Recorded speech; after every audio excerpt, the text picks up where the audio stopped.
Liz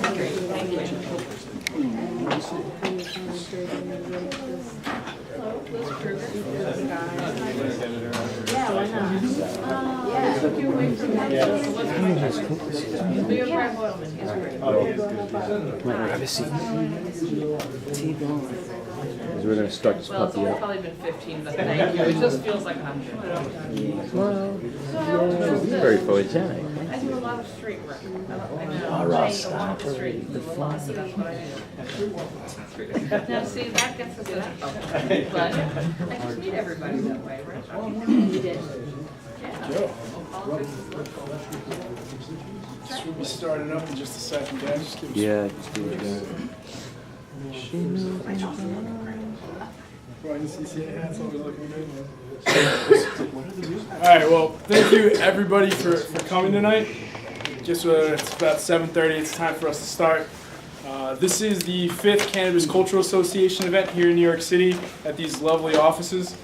Big shout out to Newman and Ferrara for supporting the Cannabis Cultural Association. Without them, we couldn't be hosting these great events and using this amazing space. If you guys don't know what Newman and Ferrara does, they are a boutique litigation firm specializing in real estate. So if you're buying, selling, or leasing your apartment or building, please contact Chris and Jordan, the chairperson of the Cannabis Cultural Association. Tonight's a special night. We have a great student panel from the Students for Sensible Drug Policy, as well as our special guest speaker, Senator Liz Kruger. Yay! So to continue our announcements, I'd like to tell everyone about our new executive board. Recently, I was elected president of the Cannabis Cultural Association, as well as Jake Plowden is now our vice president.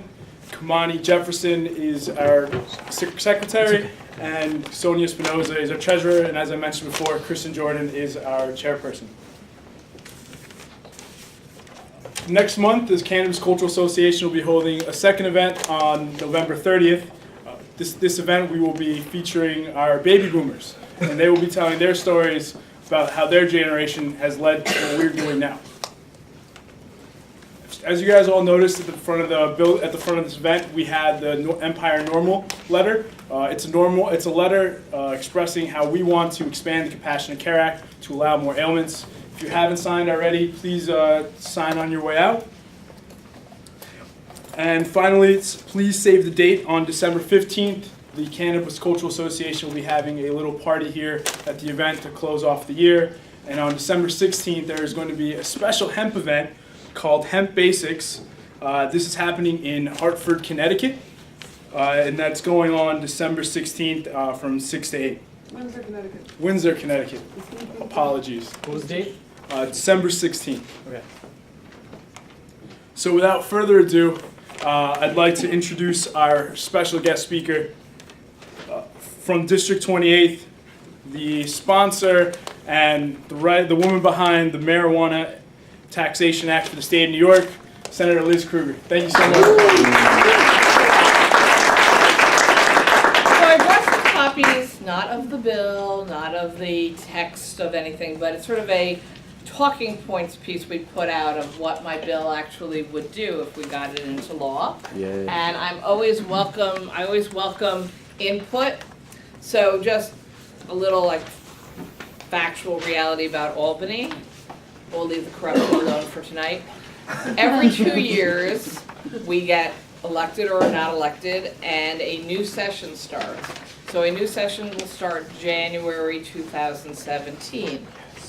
All bills that have been introduced and are floating out there technically die the last day of December 2016, and they need to be reintroduced. You might decide you're not making any changes in your bill, so it's just almost an automatic send it back down, get a new number. But it's also a very good time to think through, what have you learned since the last time you introduced this bill? Are there changes you might want to make? So I'm asking all the experts out there in the field, and we're very open to talk to, and we've talked to almost endless people about this proposed bill over the last 4 years.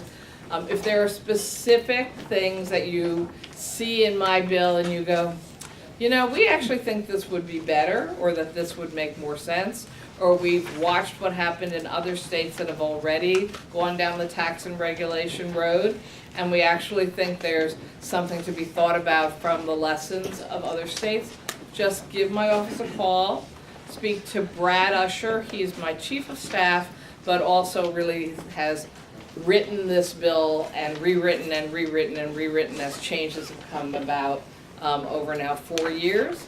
And so we really do appreciate the input from people who follow these issues carefully and understand. So a little background, and I always try to just lay this out. I actually don't think people ought to be high all the time. I'm not shilling for anybody who might be interested in creating an industry, the same way as I don't actually shill for alcohol or tobacco. But we don't put people in jail for those. Right? We don't give them criminal records. True. And frankly, both of them are far, far more dangerous substances for health and welfare. And so what we do with them is we tax and legalize them, tax and regulate, but they're legal within limits and restrictions. And that's exactly the approach I think New York State ought to take with cannabis products. Now, perhaps the one supplemental reality for cannabis products is it actually can be an important medicine for lots of people, used in lots of different ways. In fact, different parts of the product may be exceptionally useful for different kinds of treatment of different illness. I haven't heard anybody say that about tobacco or alcohol anytime recently. But I also tell young people, you know what, everybody experiments. I spent 8th and 9th grade getting high. I was very precocious. So then I was done, and then I hit college, and I think I used it twice in college. The last time I was 19 years old at the viewing of the Rocky Horror Picture Show. Everyone was getting high. It was almost a mandate within the movie theater. But afterwards I said, yeah, done. I'm done with this. So, you know, and that's okay too, right? Nobody makes you. But so when people say, come to my smoke out, come to whatever, I'm like, I don't hang out with high people. I'm sorry. You know, you have the right to. And in moderation and sanity, fine, but it's not my thing. I don't drink either or smoke. Although I always talk about alcohol, but I'm saving that vice for later when I really need it. So some people think, well, she's not really on our side because she's actually saying she doesn't think you should be getting high all the time. Now I say that because if you get high all the time, you're probably not going and getting your schoolwork done, and you're probably not going and getting your work done, and you're perhaps not actually even interacting with people for family purposes and for human contact. Although all you millennials just sit in computers and phones anyway, but that's another discussion for another night. So I just want to lay that out there because some people get mad at me. She's not really on our side. So my side is we should not be spending $400 to $600 million in the criminal justice system in New York alone every year to bust people for using cannabis products, all right? When you add up the arrests, the court costs, the overnight, the lawyers, the legal representation, it's between $400 and $600 million statewide. We should not be having laws that clearly are being utilized in a racially unfair way. Because my district is the east side of Manhattan. It's probably technically the whitest district in New York City. I know there are just as many people using cannabis products in my district as every other district in New York City, but nobody gets busted for it in my district. If you look at the numbers, they're not busting the white people. And yet the white people are using cannabis. So it's clearly a set of laws that is unequally applied based on race. And that, as we know, is unbelievably dangerous and harmful to our democracy, and of course just damn not fair. So we're wasting money, unequal treatment of people.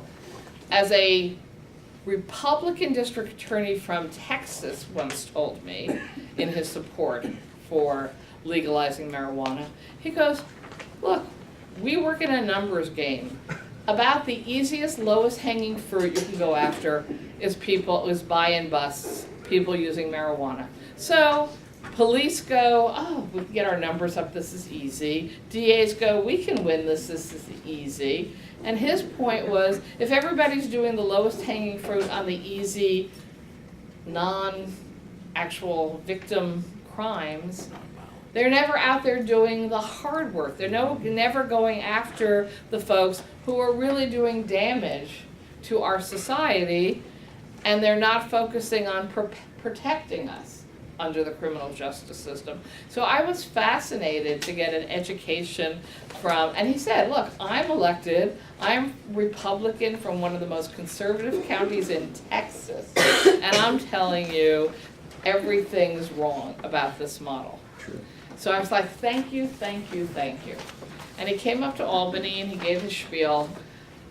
We're not there yet, all right? But it's very clear to me that there is a trending going on throughout this country, and every time another state takes a step down the road, we get closer and closer to finally acting like a grown-up country like so many other countries and just saying, okay, this was the longest, most useless, most harmful model of prohibition we've ever come up with. Prohibition doesn't work. This prohibition really didn't work. Stop. Now, we really need the federal government to change their laws. You know, and Obama's been getting closer as he's moving out, but I believe the real answer is one federal law, right? And maybe we get there under Hillary Clinton, we'll see. Donald Trump would probably have us all killed. I lose track of his positions, but he's big on that. So, what? Or deported. Oh, that's true. Right. Some of you would be gone immediately. Some of us would be running for the border following you. And who knows who would be left and what would happen to them. So I really do think, even this November, as we watch and see what we know what California's going to do, right? They're gonna We're pass not it. really surprised. What Massachusetts does, what Maine does, what other state has this? Arizona, Nevada. Nevada, Arizona. Does Florida have something on that? Florida's Okay, 50-50. so we will see. Now, medical marijuana, because obviously two different discussions, incredibly parallel.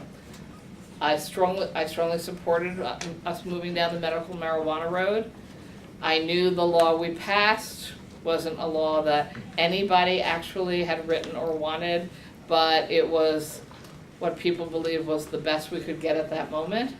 And so everybody said, I know, not everybody did, but trust me, I was up in Albany, and you had like moms with sick kids going, please, please, anything, just do it. If that's the best you'll get, do it. So that was very much the messaging. Even though I think most people who really understood the issue knew that we were not passing the right bill or perhaps even a workable bill. So now we're at a point where we're hopefully going to get expansion in New York State. I always said when I introduced my bill, introducing my bill will get us medical marijuana. Because frankly, the governor, who's clearly not a big fan of all this, would say, if we do medical marijuana, this will go away. If not, I'll have to deal with Liz Kruger and her really crazy bill to do taxation, regulation, and decriminalization. And in fact, the timing was pretty much that. I introduced the bill. He told his people to look at medical marijuana bill 2 days later. Okay? So it helped. Good. Got the ball rolling. Got people to separate out what they thought they could support versus not yet support. But I also know, and I still believe, the answer is not 50 different medical marijuana laws. Okay. It doesn't really make sense. We don't have 50 different FDAs. Hell, we can't even get the one FDA to do what they're supposed to do in a timely manner. So the concept that we could have 50 different states pretending that they are doing the appropriate evaluation and research and instructions about appropriate uses of different products made with cannabis ingredients, it's never going to happen. So when I hear from doctors, well, I can't give X to Y because it's not covered by the law, or they're not making something that actually makes sense for my patients, but there's some research from Israel, from Canada, from other countries that do real medical research on cannabis products, that what I really want to do is A, B, C. Do you think we're ever going to get there?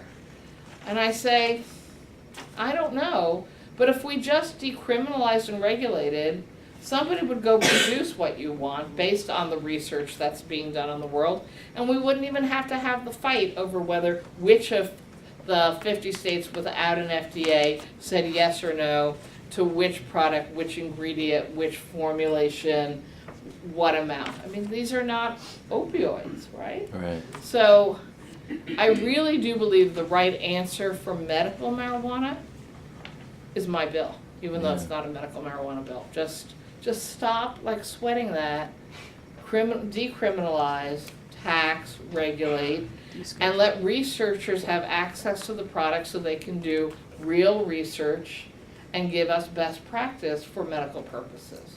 Because there are endless scenarios, and I know I had this group from Israel come to talk to me about the work that they're doing and the recommendations they make to doctors. I had another group from Canada, and I said, even though I knew the answer, so how come we don't have this in America?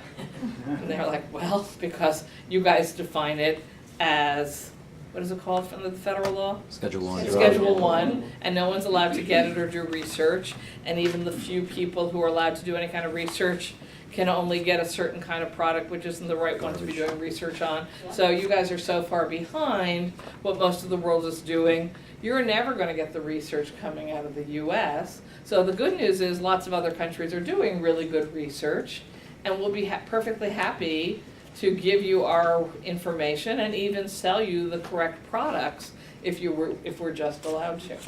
So with that, I don't know how much you people want me to actually go through any details in the bill, or whether you're sitting here reading it and you just might have questions. What do you wish? Okay. Do you want to call out? Saw your hand first. How you doing? Hi. Thank you again for coming. Really appreciate it. Sure. This bill looks amazing, actually. I think it all makes sense. I just had a question. I'd really like to hear this from somebody who's an insider in the political system. How viable do you think it would be that within our lifetime or in the future that this would apply to all drugs? Because I believe the war on drugs in general is probably the stupidest thing this country's ever done amongst the educational system, let's be frank, and many other things. But the question is like, if this were to pass on a state level, do you feel that that might lead to a push to not only passing on a national level, but then other drugs being legalized as well, or is that not really like? I don't know. I sincerely don't know. I know. Because I feel like that's the only true way to solve this problem is that all of them must be legalized, taxed, and regulated, not just marijuana. So I know that people get knee-jerk fear reactions to different drugs in different ways. So the opioid and heroin issues are so hot right now that, I mean, so I live in a state, I live in the state you live in, but I work in a legislature where everybody's talking about having to put the Rockefeller drug laws back into effect because we have to stop the scourge of heroin. And nothing's ever been as terrible as heroin. And I looked at one of my colleagues ranting at me during session, and I said, no, the first time we did the Rockefeller drug laws, it was heroin. All right? Sure. I mean, heroin's a very dangerous drug, and both the combination of it being inexpensive, it being so much purer than it ever was when I was a kid, and everyone was not everyone, let me rephrase this. Too many people got addicted to the prescription drugs. Then we made it impossible for them to get them, right? Because we changed all the rules about doctors overprescribing opioids, which I support. So, but if you're hooked already, you go in search of something, you're going in search of heroin. So I don't actually believe if we legalize and decriminalize and regulate and tax marijuana, it will lead to everybody taking the same view about other drugs. Because I also think there's a huge educational process out there. I think the heroin crisis actually reversed some of the support for my bill. Everybody was suddenly getting panicked. Oh, does marijuana lead to heroin? If you talk to people who use heroin and opioids, some of them use marijuana. I was like, yes, that's true because such a huge percentage of Americans use marijuana. pretty good chance somebody's gonna get hit